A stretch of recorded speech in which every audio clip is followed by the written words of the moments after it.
let's see how Alistair's doing with his new fancy schmancy armor. Something on your mind? I have some questions. Of course. I guess there's nothing new for Alistair for the time being. Let's talk to Shale. I see it found some augmentation crystals. I was not even aware it knew about them. Well done. So, what does it think? They don't make me look any wider, do they? I find I'm already too wide as it is. No, they're quite slimming, really. It must be the vertical pattern it put them in. Did it know to do that? It must have. I think it should find some more as soon as possible. I want to glitter from ear to ear, so to speak. Okay. That's fine, Shale.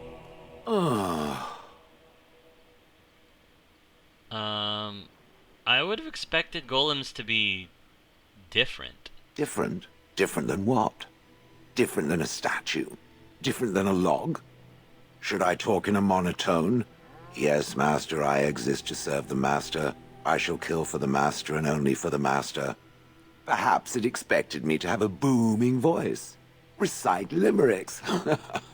I can recite limericks, if it likes. Oh.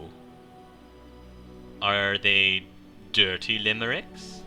Mostly they involve slaughtering pigeons in creative and invasive manners. Ooh. I have never met another golem. I have no idea what one might be like, or why I wouldn't be like them. Why? Has it met other golems? Did they not sound as I do? You kind of have a point.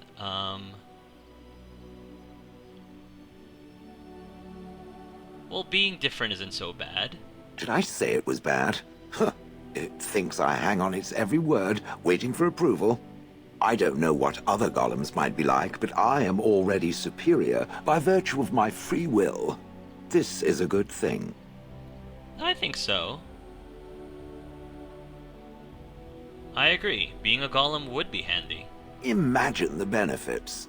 No need to eat or sleep or perform other functions. Walk underwater, crush the heads of every opponent. The possibilities are limitless.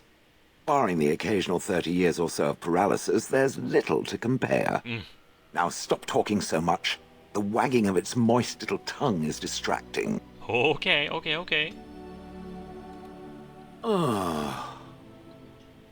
What's with the heavy sighs? Oh, that. Merely reflecting on the hopeless nature of the task in front of it.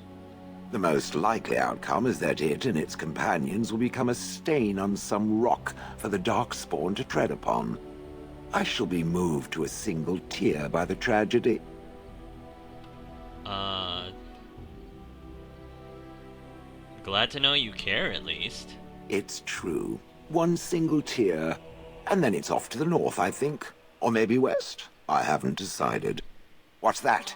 Did it hear flapping wings? There may be pigeons nearby. We should be alert. Shale definitely hates birds, for reasons that I'm sure you probably have figured out by now. I have some questions, Shale. It doesn't have better things to do. Well, I'm sorry, you just fascinate me. Are those crystals in your skin? I like to think of them as accessories. But what do they do? I suspect that it is an art that was practiced when golems were more, commonplace. My former master collected whatever lore he could find on the subject. He searched far and wide to collect what crystals he could and then added them. It is not an unpleasant sensation. So they're decoration? As I understand it, the crystals allow me to alter the flow of magic around me. Wilhelm had hoped to turn me into a battery of mana, something he could tap at will. Did he succeed? Not really, although now that I think of it, these attempts may be what caused my disruption. Some of the crystals increase the presence of mana, some absorb or reflect spells. There are various kinds. All I can promise is that should it ever find one of these crystals, I can likely tell it the function and what it would do if added to me. Hmm. I don't want to take advantage, Shale. Why not? I don't get to wear clothing and other adornments like the rest of you creatures, after all. That answers its question, I assume? Unless it has more. Well, actually, here's something that's kind of been bothering me, Shale, but I'll ask that question about your master later. Because I want to lead up to it. I don't want to just go out and be like, so, your master, did you kill him or not?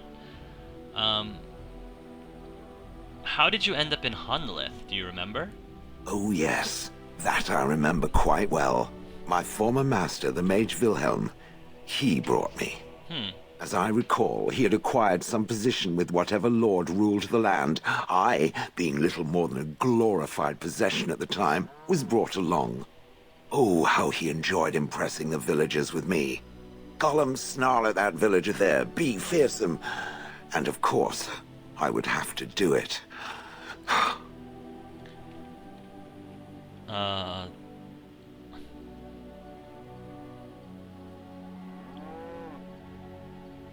Do you remember anything before Hunlith? I traveled with the mage. He did a lot of traveling, I remember that. But where we went, it is rather fuzzy. I remember great battles, fighting many humans long ago. They were all very soft and squishy. And before that, No, there are only images. I was somewhere dark. Huh.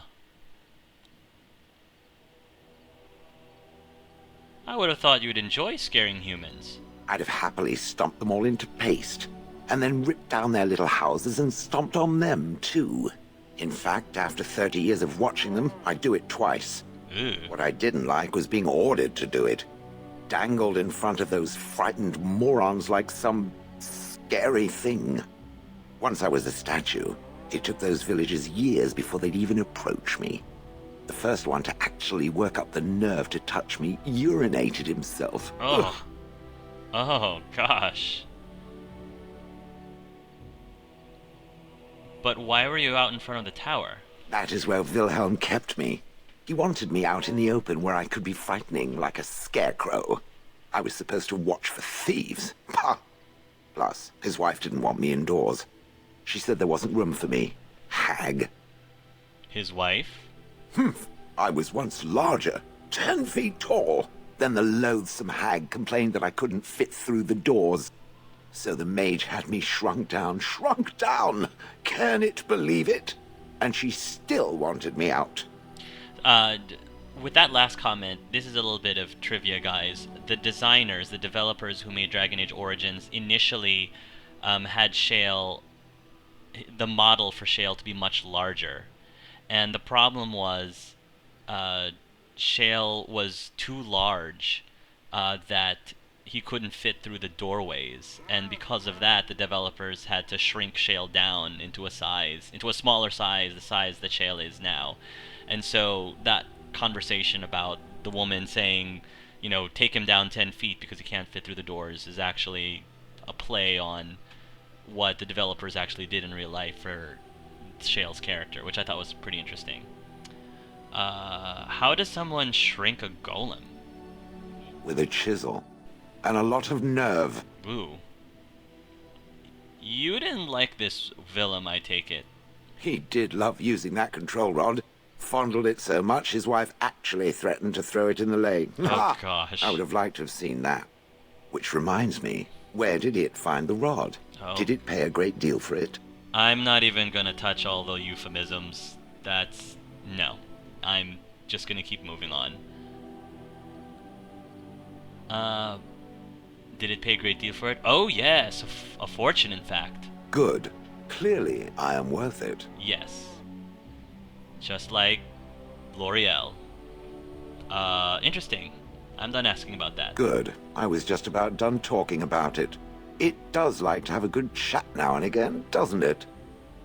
Well, yeah. Shale. I'm getting a lot of approval from Shale. We're already up to...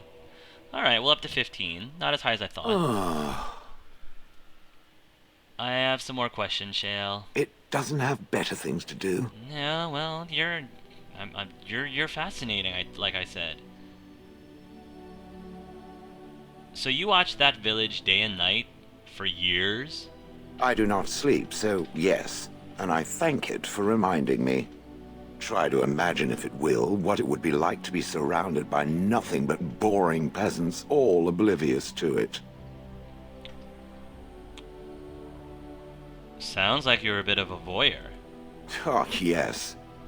It certainly was the height of intrigue to listen to the accounts of how young Dornan had scandalized the village by his purchase of an Orlesian hat. And the argument that those two muddy farmers had over the price of barley for a whole summer. Riveting. Okay. And then there were the birds. A whole village full of pigeons and ravens and sparrows all perching on me day in and day out. Ah, yes. Your bird thing. It is not a thing. It is a perfectly reasonable reaction to being constantly pestered. I was helpless to react. Those foolish villagers would spread birdseed near me, drawing the birds, because they thought having birds perch on me was quaint. Quaint! If there hadn't been the occasional kind soul to scour me clean, I would... Ooh. I don't care to discuss this anymore. Sorry. Oh, Shale disapproves minus 13. I'm sorry, Shale. I didn't mean to upset you. Here, Shale, I'll make it up to you. Have a remarkable green stone. Ooh, shiny. And a remarkable malachite. Ooh, shiny. Yeah, now we're better standings. I didn't mean to insult you, Shale. I understand that your bird thing. Sorry, not bird thing. Your bird. You've got issues that you need to deal with, and I understand that. It's okay. I have some questions. It doesn't have better things to do.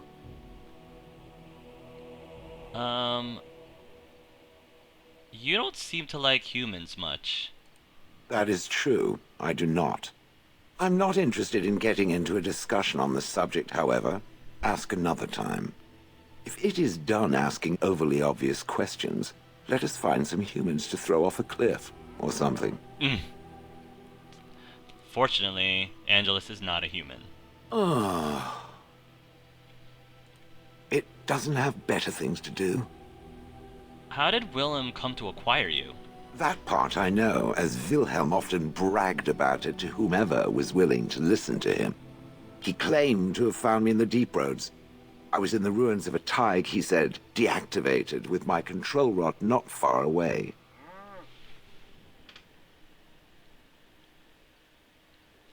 Do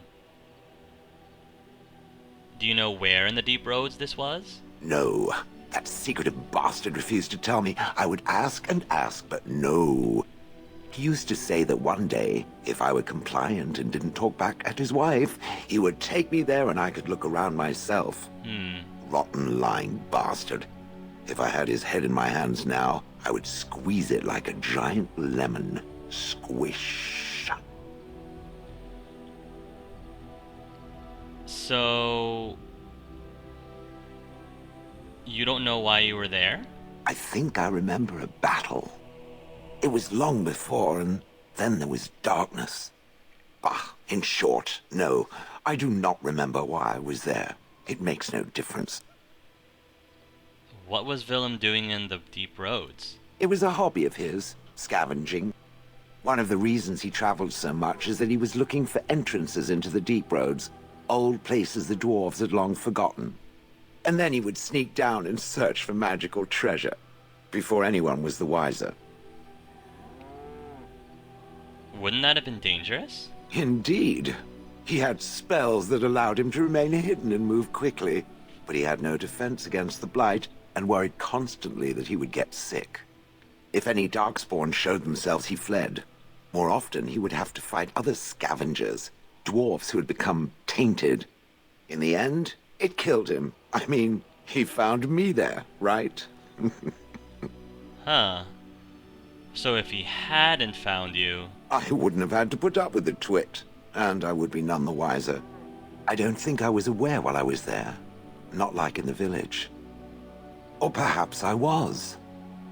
Perhaps that was the dark place, and I simply couldn't see anything. How long could even I sit in the darkness and stare out at nothing, never sleeping?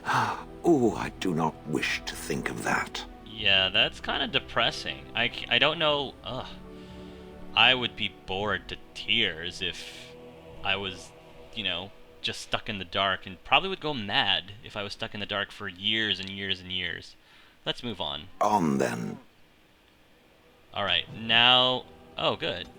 Shale is... Approval plus 28. I've watched a lot of humans in my time. It should be aware that I've decided that it is not much like any of them.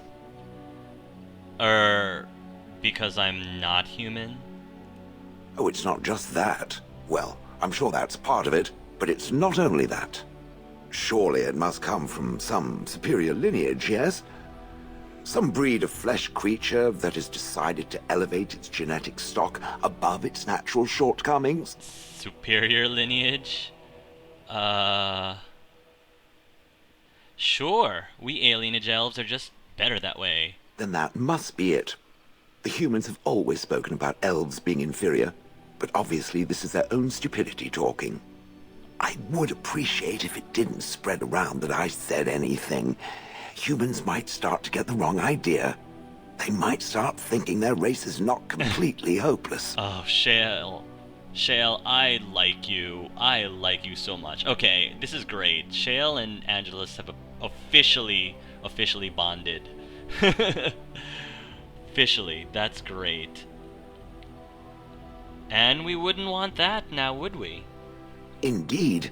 Can it imagine the horror? Oh, the horror. Now, let us crush something into a fine paste before it starts to think I've gone all soft.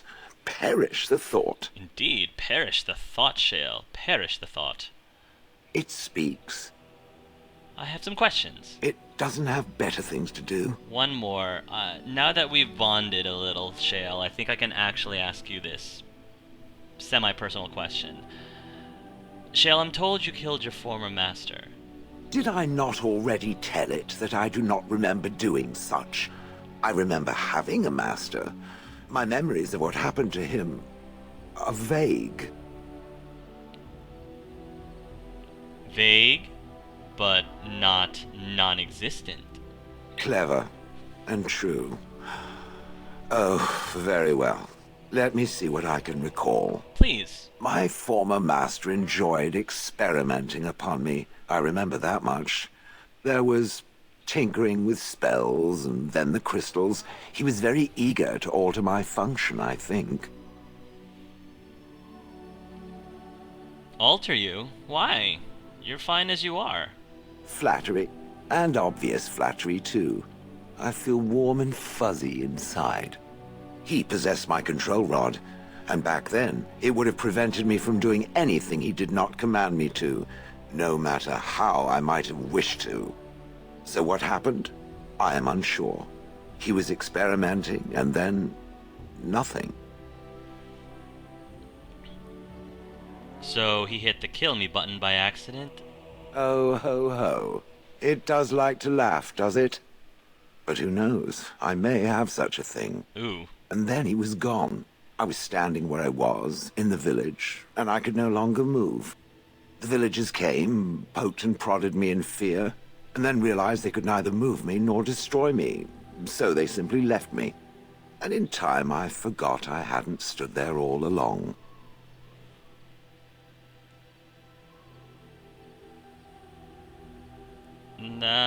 You didn't wonder where he'd gone? Wonder? I was glad that he was gone. For so many years I'd had to leap to that little toadstool's every command. Get this, pick up that, put it down, pick it up again. The gall! At first I'd hoped he'd simply decided to leave me there paralyzed. An acceptable trade-off. After years passed, I simply stopped caring.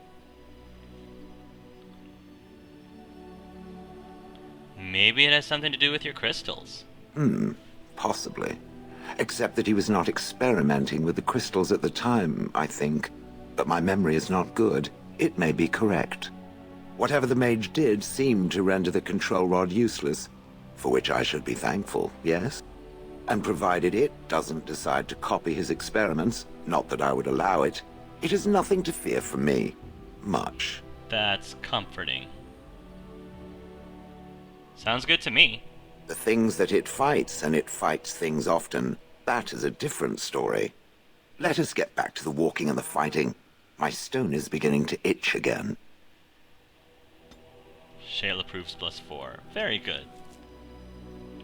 Aw, I'm warm. Shale and I are warm. I wonder, how are all the other? Roland is +37 neutral. Sten is +48 warm. Win is +56 warm.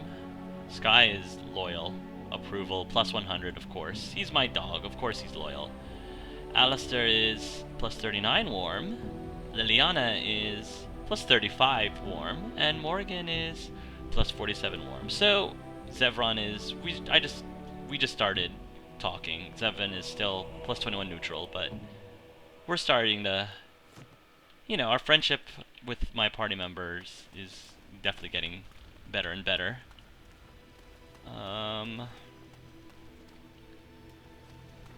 Let's talk to Leliana one more time before we call it a day. Something I can help with? I'd like to talk to you about something. Yes? What's on your mind? Why did you decide to come to Ferelden, Leliana? My mother was from Denerim, and I consider myself a Ferelden. Mother served an Orlesian noblewoman who lived here when Orlais ruled. When Orlais was defeated and the common folk began to resent the presence of any Orlesian, the lady returned to Orlais. She took my mother with her. I was born in Orlais and did not set foot in Ferelden till much later. Mother was always telling me stories of her homeland. I think she missed it. What happened to your mother? Mother died when I was very young. Lady Cecily let me stay with her. I had no one else. She was quite old then, and she had me study music and dance to entertain her. It is unfair that I have more memories of Cecily than my mother. Oh. Do you remember nothing of your mother? Strangely, the only thing I really remember of Mother was her scent. She kept dry flowers in her closet amongst her clothes. Small white Ferelden wildflowers with a sweet fragrance. Mother called them Andraste's Grace. They were very rare in Orlais. But enough about that. Let us move on. Flowers called Andraste's Grace. Something I can help with? I'd like to talk to you about something. Yes? What's on your mind? Do you miss anything about Orlais? I miss Val-Royeaux. Unlike other cities where the people are the lifeblood and the character, Val-Royeaux was her own person, and her people little more than decorations. There was always music in Val-Royeaux, streaming from the many windows, quiet refrains and triumphant choruses, and always, floating above that all, the chant, coming from the Grand Cathedral. It was magnificent. It sounds wonderful. Oh, it would take me a day or two to talk about the many splendors of Orlais, her golden fields, her lush meadows. Of course there are good things and bad things about Orlais, like anywhere else. Sometimes I miss it dearly, and sometimes I'm glad I'm rid of it. And you will laugh at this, but I miss the fine things I had in Orlais. What sort of things? Dresses, fine dresses and furs, and shoes, of course. One can't mingle with nobility with bad shoes, you see. Orlais is very fashionable, almost ridiculously so. But the shoes... Living with those ridiculous trends was worth it for the shoes. Oh, I love shoes! Yeah, that's right. Angelus is going to have a gay moment here right now, folks. Oh, I love shoes! Squee! Squee, squee, squee! Hee hee hee hee! When I left Orlais, the fashion was shoes with delicate tapered heels and embellishments in the front. A ribbon, perhaps, or embroidery. In soft colors, of course. It was spring. Oh, that sounds so lovely, Leliana.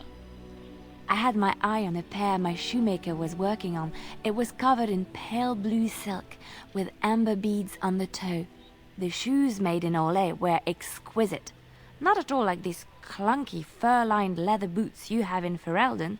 Ugh, just look at them. I know, right? So ugly and shapeless. They're sturdy shoes, but sometimes a girl just wants to have pretty feet.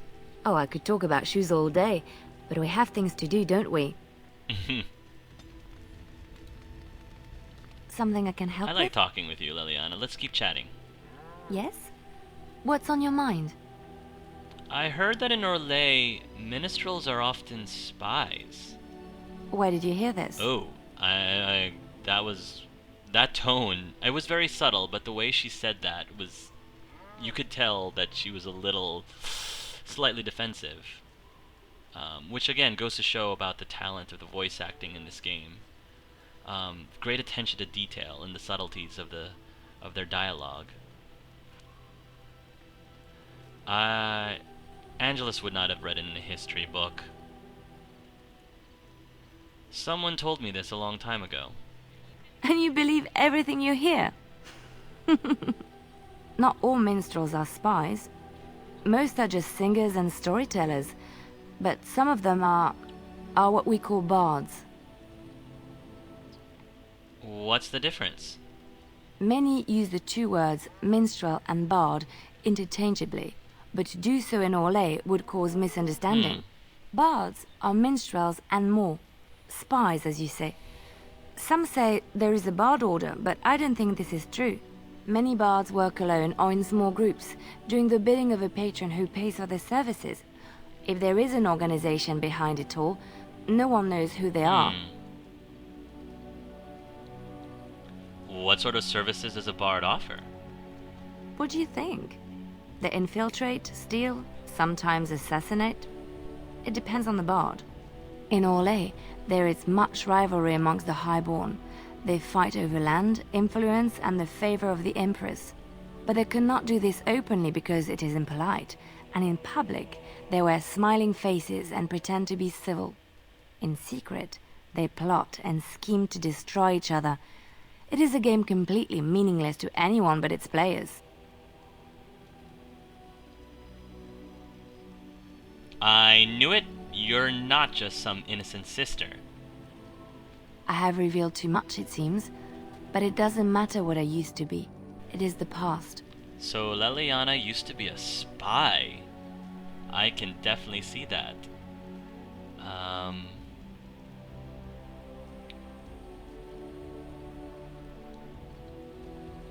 I'd never leave that. It sounds too exciting.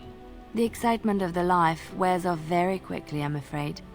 I found myself in Ferelden and sheltered from bad weather in the Chantry, and when the storm passed, I just did not want to leave. I like to say the Maker brought me here. Something I can help with? Can you teach me to be a bard? I don't think you have the correct aptitude. I could give you some pointers, though. You may be able to pass them on to someone you know. Let's just go over there, away from the others. For safety, yes? I expect there shall be daggers flying about willy-nilly for a time. Cool. Specialization unlocked. Bard. Something I can help with? Yes? What's on your mind? You're a traveling minstrel. Do you have tales to share? Of course I do. I love stories far too much to keep them to myself. So we already talked Everyone about... should be able to benefit from them, I think. The last story that Leliana talked to us about was Flemeth, Morrigan's mother. But there was another story I wanted to hear. Which one? Ooh, here's a big one. Do you know anything about the Dalish? I have heard a little about how the elves gained their freedom from the Tevinter Imperium. When Andraste began her exalted march against the Imperium, the elves joined her cause to fight their masters. The great elven leader, Shatan, born in captivity, rose up to lead his people. He foresaw a future where the elves were free. Shatan was killed when Andraste was betrayed, but the elves continued to fight, eventually breaking free of the Imperium. The elves claimed the Dales in the south and settled there in the land of their own. It didn't last. The elves lived in the Dales for centuries. They resurrected the worship of the elven gods and would allow the building of no chantry. This angered the chantry, and the hostility between the two factions finally broke out in open war. The chantry says the elves struck first, but I do not know whether to believe it. The chantry declared a wholly exalted march against the elves, named for Andraste's similar march against Tevinter. During the exalted march of the Dales, the elven cities were sacked, and the elven state completely dissolved. Some of the elves bitterly accepted their fates and surrendered to human rule, living in the human cities as second-class citizens. Right. But others, still fiercely proud of their heritage, refused to bow to the humans, and instead became homeless wanderers. They were the elves of the Dales, the Dalish.